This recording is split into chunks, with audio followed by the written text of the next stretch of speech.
Assalamualaikum warahmatullahi wabarakatuh. Alhamdulillah, bersyukur kepada Allah Subhanahu wa taala dan izin inayahnya hari ini kita dapat bersama-sama lagi dalam kelas secara online mungkin. Minggu lepas kita telah belajar beberapa bab mungkin yang dan kali ini kita akan belajar berkaitan dengan bidang fiqh, tajuk yang pertama iaitu pelajaran yang ke-17. Konsep ibadah dan jenis hukum. Okey, tajuk ini pelajar murid perlu tahu apakah yang disebut dengan konsep ibadah dan juga kena tahu apakah jenis hukum. Okey, ada dua kat sini yang perlu murid tahu. Kita tengok. Okey, maksud ibadah. Ibadah merupakan pengabdian diri hamba secara berterusan kepada penciptanya.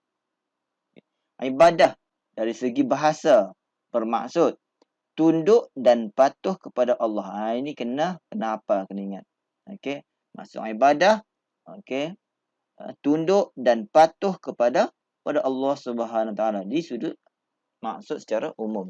Okey, bahasa ni maksudnya maksud secara umum. Yang khususnya ataupun maksud yang sebetul-betul adalah dari segi istilah. Okey. Ibadah, okey, dari segi istilah, ibadah ialah semua perkataan dan perbuatan, ya, semua perkataan dan perbuatan zahir atau batin yang disukai dan diredai oleh Allah Subhanahu taala, ya. Perkataan maupun perbuatan yang zahir. Zahir ni maksud apa? Jelas. Clear. Okey, ya. Atau batin, benda yang kita tak nampak.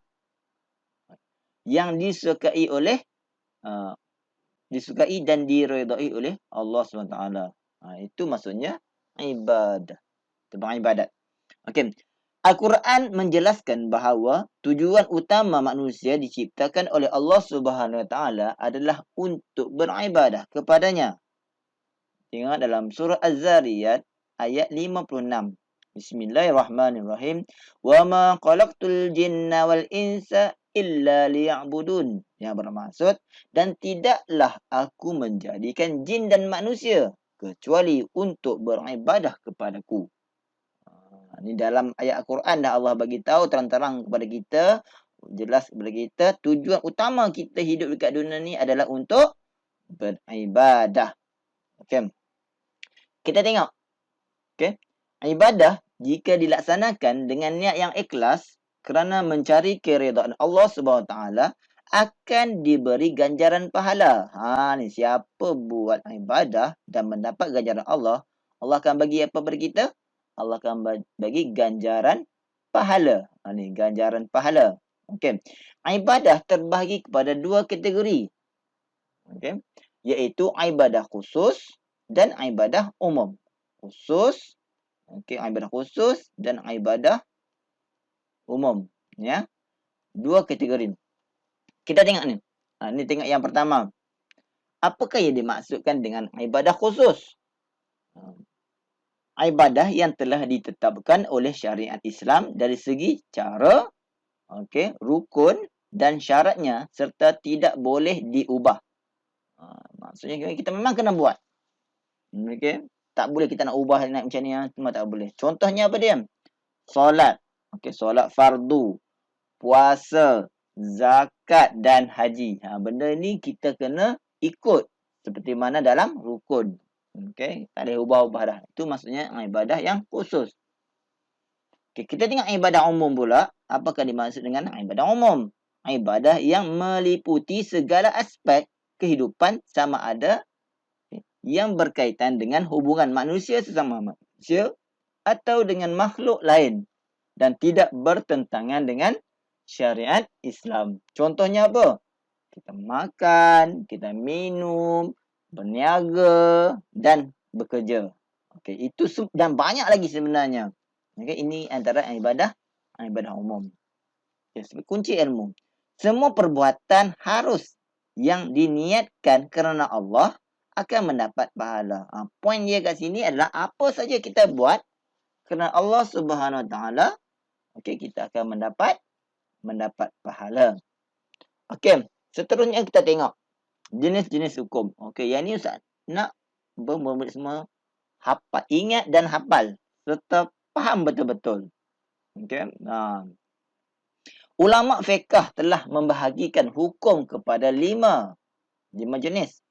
Okey, iaitu wajib, sunat, harus, makruh. Okey, dan haram. Okey. Ada 5 jenis hukum yang perlu kita tahu dan kita perlu ingat. Okey. Yang pertama kita tengok wajib. Hukum wajib. Ini kita pernah dengar kan? Saya harap semua pelajar-pelajar pernah dengar 5 hukum ni. Kita tengok wajib. Apa benda wajib ni? Okey. Wajib ni bermaksud mendapat pahala jika dilakukan dan berdosa jika ditinggalkan. Maksudnya kalau kita buat, kita akan dapat pahala. Kalau kita tinggal, okey, kita akan dapat dosa. Wajib tu maksudnya memang kita kena buat. Itu hukumnya wajib. Okey, contoh apa? Macam tadi dia cakap, okey, yang kita tahu. Contoh apa yang wajib kita kena buat? Contohnya solat fardu. Okey, 5 kali sehari. Boleh tak kita tambah 6? Tak boleh. Cara solat, boleh kita ubah-ubah? Tak boleh. Okey, itu contoh. Puasa dalam bulan Ramadan. Okey, benda tu memang wajib kita kena buat. Okey, Ustaz tahu, tersedia maklum semua perkara-perkara yang wajib. Okey. Okey. Kedua, sunat. Okey, apa benda sunat ni? Sunat ni bermaksud mendapat pahala jika dilakukan dan tidak berdosa jika ditinggalkan. Kalau sunat ni, kita kalau buat, kita dapat pahala. Kalau kita tinggal, okey, dosa tak? Tak berdosa. Contohnya apa perkara sunat? Okey. Contohnya, puasa sunat. Puasa sunat. Puasa hari Isnin. Isnin Khamis. Sebagai contoh. Kalau kita puasa, okey, masuknya hari Isnin kita puasa. Kita akan dapat pahala. Kalau kita tak nak puasa, tak dapat apa-apa. Itu maksudnya, okey, sunat. Okey. Seterusnya, hukum. Hukum harus.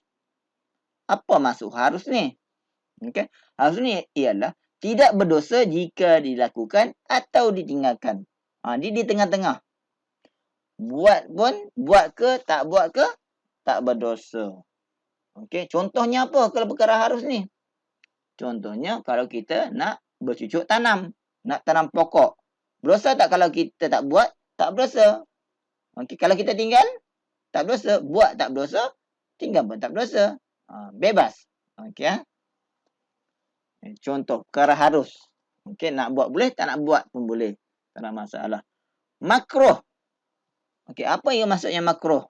Okey. Mendapat pahala jika ditinggalkan dan tidak berdosa jika dilakukan.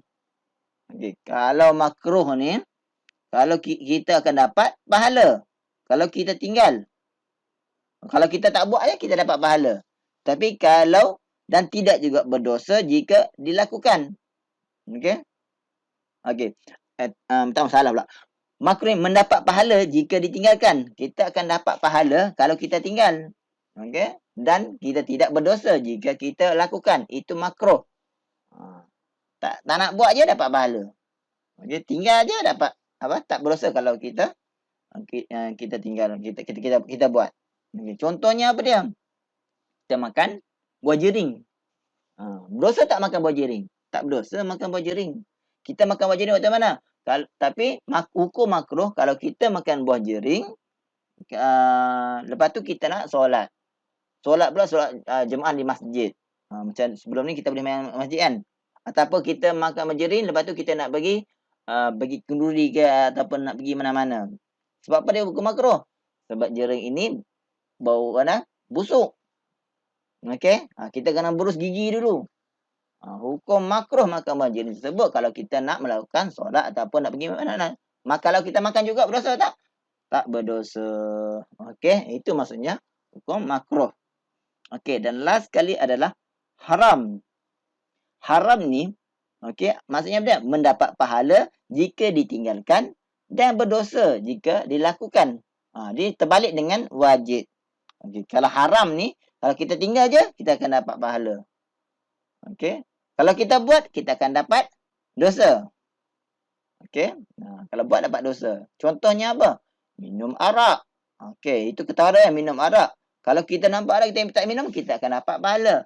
Kalau kita minum juga, kita akan dapat dosa. Okey, itu antaranya. Yang lain, contoh haram, berbohong. Kita nak cakap bohong. Bila cakap bohong, kita tinggal. Kita tak nak cakap bohong. Kita akan dapat pahala. Kalau kita cakap bohong juga, kita akan dapat dosa. Itu hukumnya haram. Okey, 5 hukum-hukum ni murid perlu hafal dan ingat. Okey, jenis-jenis hukum ini. Boleh? Okey, kita tengok kunci ilmu ini. Setiap perbuatan manusia sama ada baik atau buruk akan diberi ganjaran dan balasan yang setimpal. Maksud firman Allah SWT dalam ayat 7 dan 8 surah Az-Zalzalah. Sesiapa membuat kebajikan sebesar zarah akan dilihat dalam buku catatan amalannya, dan sesiapa yang membuat kejahatan sebesar zarah pun akan dilihat dalam buku catatan amalannya. Okey. Zarah tu dah, zarah ni kecil. Okey, yang sangat-sangat kecil. Okey. Buat benda yang baik yang sekecil mana pun, kalau cuba cari dalam internet apa disebutkan zarah. Zarah tu sangat-sangat kecil kan. Tengok. Buat kecil pun dapat ganjaran. Okey, pahala kalau kita buat baik. Kalau buat jahat pun sebesar zarah pun kita akan dapat balasan juga. Okey, boleh? Boleh sekalian? Okey. Sekarang okey, cuba kita tengok muka surat seterusnya. Okey. Ini cara apa? Permainan. Kamu semua dah dapat buku teks kan? Bila kamu dah dapat buku teks, okey, ni bolehlah main dam ini bersama-sama dengan mak ayah kamu ke, adik-beradik kamu ke. Okey. Kita tengok. Mula satu. Contoh ya. Anda menunaikan solat fardu. Hukumnya wajib. Fardu, apa dia solat fardu? Kita sembahyang sehari 5 kali. Itu disebutkan sebagai solat fardu. Okey, seterusnya. Makan dan minum. Hukumnya apa? Harus nak makan. Boleh tak nak makan pun boleh. Tak ada masalah. Itu maksudnya harus tadi. Okey. Kita teruskan. Makruh. Itu mendapat pahala jika ditinggalkan dan tidak berdosa jika dilakukan. Seterusnya apa dia lagi? Okey, bercakap bohong. Hukumnya adalah haram. Okey, jangan lakukan. Tak boleh buat benda ni. Okey. Seterusnya, sunat. Dilakukan mendapat pahala dan ditinggalkan tidak berdosa. Okey, itu perkara sunat. Seterusnya, bercucuk tanam. Hukumnya harus. Seterusnya, harus bermaksud tidak berdosa jika dilakukan atau ditinggalkan. Okey. Seterusnya, okey, anda sedang menuntut ilmu. Hukumnya wajib. Menuntut ilmu hukumnya adalah wajib. Okey. Seterusnya, mendedahkan aurat hukumnya haram. Okey. Jangan lakukan, tak boleh. Seterusnya, anda berpuasa pada bulan Ramadan hukumnya wajib. Okey, seterusnya, mulut berbau busuk. Tak perlu gigi, tak boleh. Hukumnya adalah makruh. Okey. Anda membaca ayat kursi sebelum tidur. Hukumnya adalah sunat. Okay. Anda suka memberi salam. Hukumnya sunat. Anda mandi pagi. Hukumnya harus. Okay. Makan bawang dan petai sebelum solat. Hukumnya makruh. Berzina, berjudi dan minum arak. Tidak sempat bertaubat. Hukumnya haram. Okey, itu antaranya. Okey. Anda beriadah bersama-sama dengan rakan pada waktu petang, hukumnya harus. Menipu dan mencuri, hukumnya haram. Okey, tak boleh buat macam ni. Anda membeli makanan di kantin, hukumnya adalah harus. Kalau nak beli pun boleh, tak nak beli pun boleh. Okey. Tak berdosa. Okey. Penyalahgunaan dadah, hukumnya haram. Tak boleh makan dadah. Haram. Anda ni penyalahgunaan dadah. Okey, maksudnya tak boleh menyalahgunakan. Kalau salah guna, hukumnya haram. Okey. Anda menegur rakan yang melakukan dosa, hukumnya wajib. Okey. Selalu melewatkan mandi wajib, hukumnya makruh. Tak boleh yang itu, kena segerakan. Berwuduk sambil berbual dengan rakan, hukumnya makruh. Taat ibu bapa, hukumnya wajib. Okey. Selalu berzikir, hukumnya sunat. Alhamdulillah. Haram bermaksud mendapat pahala jika ditinggalkan dan berdosa jika dilakukan. Anda suka bersedekah, hukumnya sunat. Okay. Anda sering berpuasa hari Isnin dan Khamis, hukumnya sunat. Wajib bermaksud mendapat pahala jika dilakukan dan berdosa jika ditinggalkan. Okey, alhamdulillah, bersyukur bersakat harap Ustaz harap kamu semua boleh faham apakah yang dimaksudkan di jenis hukum tersebut. Okey. Jadi, cuba baca balik, okey, ulang kaji semula, sekiranya tak faham boleh tanya Ustaz ataupun boleh komen dekat bawah. Okey. Itu saja tajuk kita belajar hari ini. Okey, kita akhiri dengan tasbih kafarah wa surah. Subhanakallahumma wa bihamdik asyhadu an la ilaha illa anta astaghfiruka wa atubu ilaik. Insana fi khusr illa alladziina aamanu wa 'amilus shalihaati wa tawassaw bil haqq wa tawassaw bis sabr. Assalamualaikum warahmatullahi wabarakatuh. Terima kasih.